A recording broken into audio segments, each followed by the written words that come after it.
Bonjour à tous et bienvenue dans cette vidéo où nous allons mettre en application les notions de base sur les microcontrôleurs vues il y a quelques semaines. Nous allons donc réaliser ensemble une station météo avec application sur mobile. Avant de rentrer dans le vif du sujet, voici le projet en détail. Ce que je veux réaliser, c'est une station météo à base de microcontrôleurs reliée à un capteur de température, de pression et d'humidité.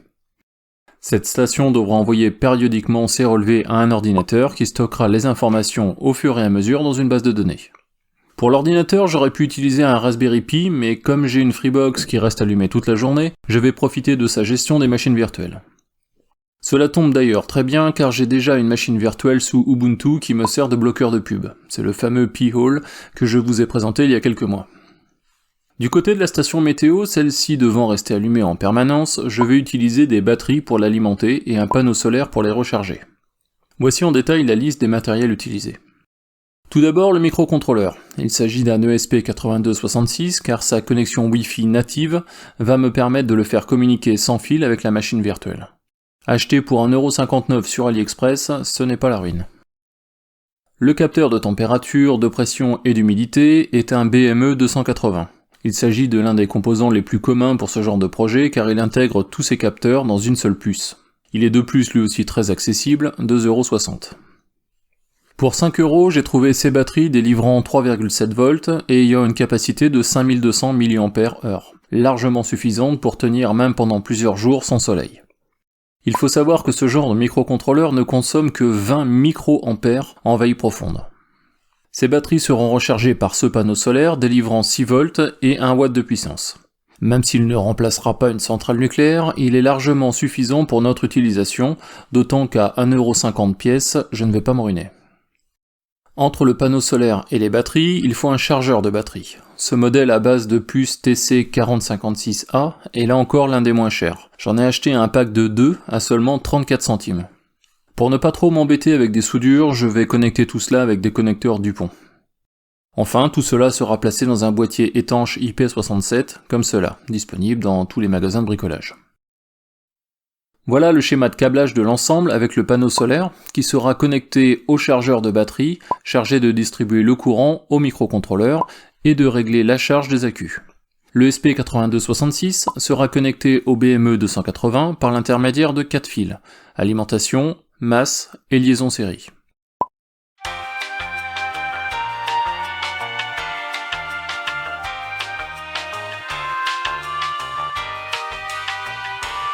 Seul le microcontrôleur, le chargeur et les batteries seront protégés dans le boîtier étanche.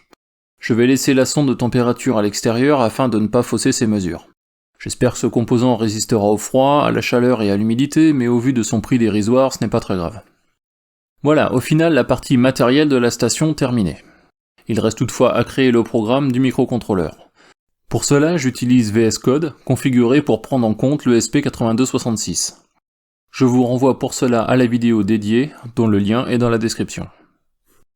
Ce programme le voici en détail. Je commence par inclure les différentes librairies nécessaires au fonctionnement de l'ensemble, Wi-Fi, BME280 et Web. Ensuite, je définis l'adresse du serveur web où seront postées les données, les identifiants Wi-Fi, l'altitude en mètres de la ville où vous habitez et les numéros de port où est relié le BME280 à l'ESP. L'altitude va servir à corriger la pression atmosphérique. Je définis ensuite quelques fonctions de base, la connexion Wi-Fi, dans laquelle on passe le microcontrôleur en station Wi-Fi, on envoie les identifiants et on attend que la connexion soit établie. L'initialisation du capteur BME280 qui fera planter le programme si le module n'existe pas ou s'il n'est pas trouvé. En effet, il n'est pas nécessaire de lancer la station météo si le module est absent ou mal connecté. Le setup qui appelle ces deux dernières fonctions, une fonction de calcul du point de rosée. Alors celle-là mérite une petite explication. Le point de rosée, c'est la température à laquelle l'eau se condense et crée donc de la rosée. Je vous laisse consulter la page Wikipédia dédiée au point de rosée sur laquelle on trouve sa formule de calcul en fonction de la température et de la pression.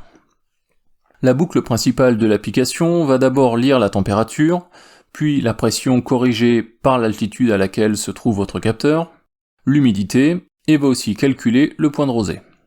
On crée ensuite une URL de cette forme, qui est envoyée à notre serveur web sur la Freebox.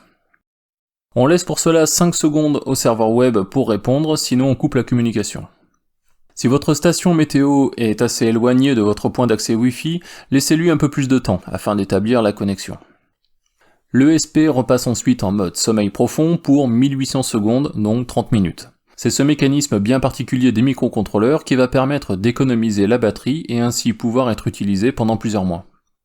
Je joins bien évidemment le programme à cette vidéo par un lien dans la description. Après avoir téléversé le programme dans le microcontrôleur, la station météo est maintenant terminée. Penchons-nous maintenant sur la partie serveur web et base de données. Pour stocker les informations envoyées par la station, nous avons besoin d'un serveur web qui exécute PHP et d'une base de données. Sur un serveur fraîchement créé, j'aurais sans doute installé un environnement LAMP, composé comme son nom l'indique de Linux, Apache, MySQL et PHP. Mais comme je le disais en introduction, je vais réutiliser la machine virtuelle de Pi-hole. Celle-ci contient déjà un serveur web Lite HTTPD et un serveur de base de données SQLite.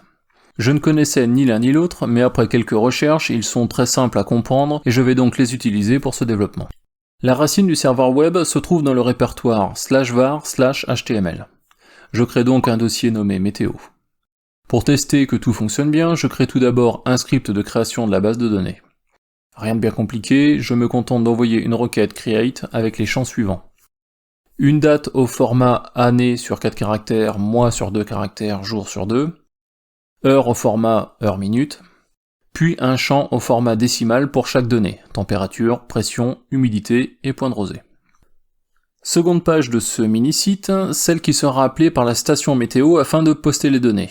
J'ai appelé cette page postdata.php. C'est cette page qui est appelée dans le script du microcontrôleur, ici. Elle se contente de recevoir les données passées en poste et de les inscrire dans la base de données. C'est aussi cette page qui va fixer la date et l'heure en fonction du moment où elle reçoit la communication. L'application n'est ensuite composée que d'une seule page web contenant les prévisions météo sur 3 jours et des graphiques de chacune des données remontées par la sonde.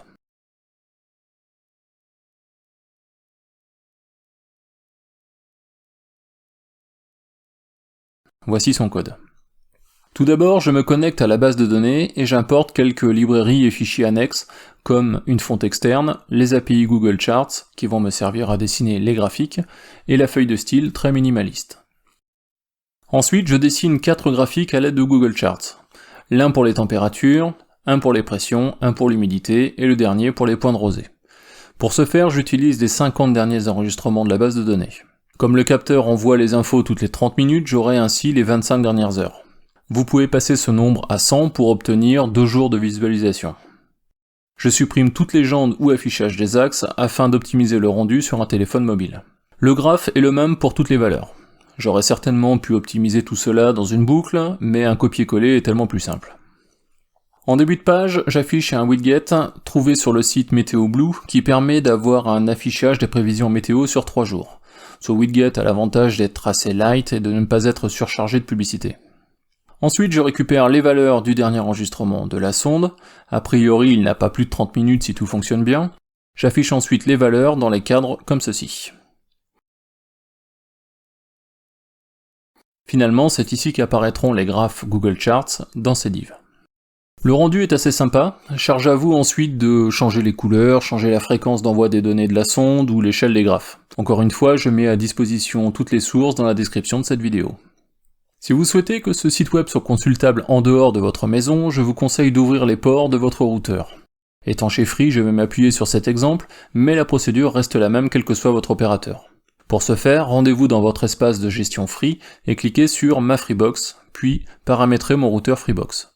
Dans la section redirection de port, saisissez un port externe, l'adresse IP de votre serveur web, et 80 dans le port interne. Pour le port externe, évitez de saisir 80, il serait trop facile à trouver par une personne mal intentionnée. Cliquez enfin sur le lien Ajouter, puis sur le bouton Appliquer en bas de page.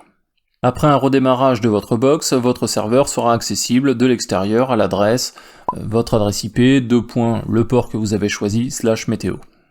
Si vous ne vous souvenez plus de votre adresse IP, vous pouvez la retrouver dans votre interface Free ici.